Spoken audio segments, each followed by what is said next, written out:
In the Precious Garland of the Four Themes, Omniscient Longchenpa said, "Only when all desires are extinguished does one become a true noble being.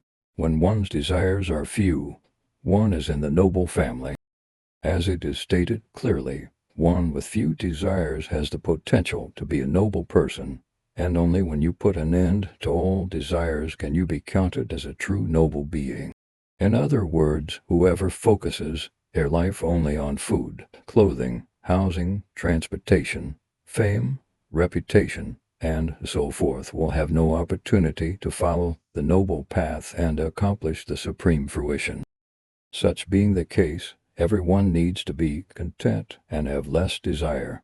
Only those who put aside all the meaningless activities of this life and wish only to practice the sacred dharma will have the fortune to engage in this Dzogchen practice.